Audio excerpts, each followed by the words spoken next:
Hello, यो चाहिँ मेरो फर्स्ट इन्टरनेसनल टुर हो जुन 2018 को बेलाको हो र फोटोमा देखिएको हामी तीनजना चाहिँ एउटै ब्रान्चमा काम गर्थ्यौं जुन बैंक इन्स्योरेन्सको बेलाको थियो र त्यति बेलामा टार्गेट मिट गरिसकेपछि बैंकबाट 5 जना टप 5 लाई मलेसिया ट्रेनिङको लागि पठाइएको थियो जसमा ट्रेनिङमा गएर अझै धेरै कुरा सिकेर आओस् र अझै राम्रो काम गरोस् भन्ने उद्देश्यले ट्रेनिङमा पठाइएको थियो। हामी मात्र नभएर अरू बैंकहरू जस्तो नोबेल बैंक, एनएसएसिया बैंक त्यस्तै लगभग 5-7 वटा बैंकको अरू स्टाफहरू पनि हुनुहुन्थ्यो जो आफ्नो बैंकबाट टार्गेट मिट गरिसकेपछि ट्रेनिङको लागि पठाइनु भएको थियो। जो नेपालबाट हामी सँगसँगै मलेसियासम्म सँगै गयौं, एउटै टिममा बस्यौं, ट्रेनिङमा पनि सँगै गयौं र त्यहाँ हुँदाखेरि जुन हाम्रो बाँकी समय थियो, बचेको समय थियो, त्यति बेलामा सँगसँगै घुम्ने मौका पनि पाएको थियौं। सो एकदमै रमाइलो भएको थियो, एकदमै रमाइलो थियो है। अहिले सम्झिँदा पनि यस्तो लाग्छ, यस्तो रमाइलो भएको थियो कि सबैजना ब्याङ्कर्स नै भइसकेपछि सबैजना एकै खालको जस्तो के। खासमा हामीले सबैजना चिनेको त थिएनौँ, हामी 3 जना बाहेक अरूलाई त हामीले हाम्रो ब्याङ्कमा काम गर्ने अरू लाई चाहिँ काठमाडौँ आएर चाहिँ अरू बैंकहरूलाई पनि जस काठमाडौँको एयरपोर्टबाटै चिन्दै गयौं र त्यति धेरै कुरा त भएन बाटोमा।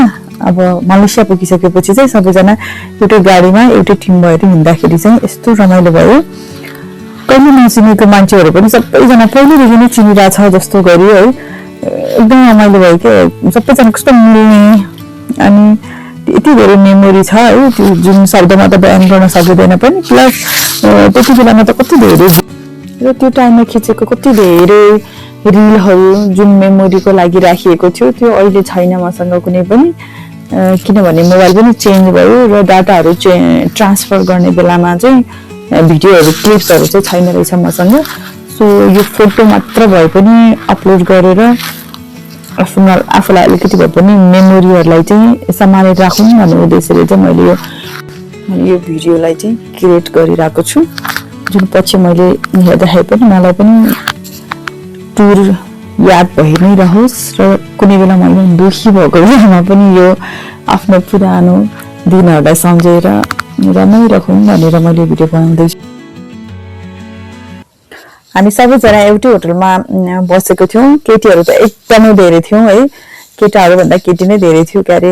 अनि यस्तो रमाइलो हुन्थ्यो, सबैजना केटी जन्मानादेखि चिनेको जस्तै गरी मिल्ने के सबैजना। अनि निस्किँदा पनि सँगै निस्किने, गाडीमा पनि सँगै हुन्थ्यौं। त्यो गाडीमा हाम्रो टिम मात्र हुने भएको भएर बाटोमा अन्ताक्षरी खेल्ने, गीतहरू गाउने अगाडि बसेर, अनि यस्तो रमाइलो हुन्थ्यो। अनि त्यसपछि जस्तो धेरै ठाउँमा घुमाउन लगेको हुन्थ्यो, हामीलाई अलिकति टाइम दिएको हुन्थ्यो अनि यति टाइममा चाहिँ फोटो खिच्ने भन्ने हुन्थ्यो। त्यति समयमा चाहिँ फोटो खिचेर फेरि नेक्स्ट ठाउँको लागि जानुपर्ने हुन्थ्यो। अनि बाटोहरूमा कुनै जस्ट फिक्स ठाउँ हुन्थ्यो जहाँ लगेर खाना पनि खुवाइन्थ्यो हामीलाई।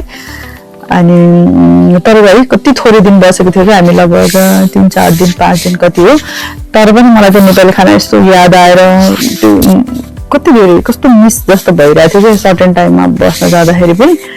अनि त्यसपछि बेलुकातिर चाहिँ स्ट्रिट डान्सहरू हेर्ने अनि सबैजना रेस्टुरेन्टमा खाना खान गएको थियौँ। त्यति बेला चाहिँ एकदम रमाइलो भएको थियो क्या। अनि हाम्रो ग्रुप सबैजना नाचेको थियौँ कि त्यहाँ अगाडि गएर, सबैजना गोलो भएर यस्तो रमाइलो भएको थियो, यस्तो रमाइलो भएको थियो है। त्यो त मलाई यस्तो अझै पनि सम्झिँदाखेरि यस्तो इनर्जी आउँछ क्या भित्रैबाट। त्यही भएर पनि म यसलाई मेमोरीहरू कलेक्सन गरिरहेको छु क्या। त्यसपछि हामीलाई कति धेरै ठाउँमा घुम्न पनि लिएको थियो अनि सपिङको लागि भनेर पनि जस्ट डिफ्रेन्ट मार्केटहरू पनि लिएको थियो। अनि गएको बेलामा खासै अगाडि त के पनि किनेन, ठाउँ पनि त्यस्तो राम्रो लागेन जस, अनि के पनि किनेन भनौँ न फर्स्टमा त। अनि लास्ट डे चाहिँ हामी जुन ठाउँमा बसेको थियौँ त्यही नजिकमै कस्तो ठुल्ठुलो मल रहेछ, पहिला त नोटिस पनि भएन। लास्ट डे चाहिँ त्यो मलमा सपिङ गऱ्यौँ, यस्तो राम्रो सामान पाउने है। अनि सिम पनि थिएन कि मसँग, त सिम थिएन, 1-2 जनासँग मात्र सिम थियो। त्यही भएर चाहिँ सबैजना सपिङ गरेर लास्टमा तल बिल्डिङको तल भेट्ने भनेर कुरा भयो। अनि यति धेरै सपिङ गरेको मैले त है, यति धेरै सपिङ गरेर लगभग 10-12 भन्दा धेरै त मैले सामान किने होला, लुगाहरू।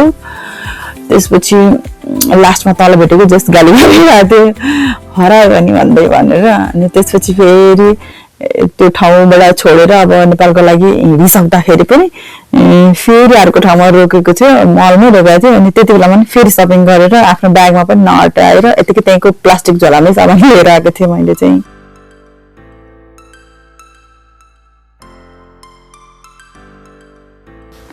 यो चाहिँ काठमाडौँको उपिलायन जस्तै खालको ठाउँ थियो जसमा थुप्रै एक्टिभिटिजहरू थियो होइन। त्यो स्विमिङमा जानुभन्दा अगाडि एउटा हररवाला थियो कि भित्र एकदम डर लाग्दो घर थियो, त्यो भित्र डराउन दिने खालको थियो, त्यो खालको एक्टिभिटिज गऱ्यौँ हामीले। अनि कति धेरै गेमहरू पनि खेल्यौँ। त्यसपछि यो स्विमिङ गऱ्यौँ।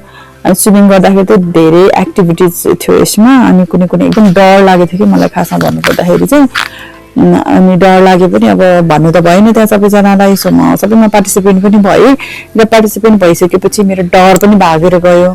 सो अहिले चाहिँ मलाई स्विमिङ पुलमा गइसकेपछि त्यो डिफ्रेन्ट एक्टिभिटिजहरू गर्न डर पनि लाग्दैन, कस्तो आनन्द लाग्छ। धन्न मैले गरेँ नडराएर जस्तो लाग्छ। तर कस्तो खतरा थियो कि, कस्तो राम्रो कि, जस्ट फर्स्ट एक्सपिरियन्स भनौँ न। नेपालमा त त्यस्तो कुरामा इन्भल्भ भएको थिएन। अब उपिलायन पनि त्यहाँबाट आइसकेपछि मात्रै गएको हो। सो यस्तो रमाइलो भयो, अब यसलाई म कसरी बयान गर्छु। हामी यो बाहेक एउटा मलेसियामा एउटा महादेवको ठुलो मन्दिर थियो, त्यो पनि कस्तो राम्रो ठाउँ थियो, त्यहाँ पनि गएको थियौँ। त्यहाँ चाहिँ हामी 3 जना मात्रै गएको थियौँ, हामी सेम ब्रान्चको मात्रै गएको थियौँ। किनभने त्यहाँ एकजना साथीको चाहिँ साथी लिन आउनु भएको थियो कि हामीलाई घुमाउनको लागि। सो हामी गयौँ, तर मसँग फोटो छैन, मेमोरी केही पनि छैन। सो मलाई अहिले ठ्याक्कै भिडियो बनाउँदाखेरि याद आयो कि म त्यो ठाउँमा पनि गएको थिएँ भनेर। सो म त्यसलाई पोस्ट गर्न सकिनँ। गएको त थुप्रै ठाउँ थियो होला, जुन फोटोमा केही पनि छैन। अहिले मसँग जो फोटो छ त्यो मात्र बनाएको थियो र जति रमाइलो भएको थियो त्यो कुरा त फोटोमा म देखाउन पनि सक्दिनँ है। तर पनि मेरो सानो छोटो मिठो मेमोरीलाई तपाईँहरूसँग सेयर गर्दै, यो चाहिँ हामी मलेसियाबाट फर्किने दिनमा बिहान पख त्यो जुन ठाउँमा बसेको थियो त्यही तल खिचेको फोटो हो। र यसपछि चाहिँ हामी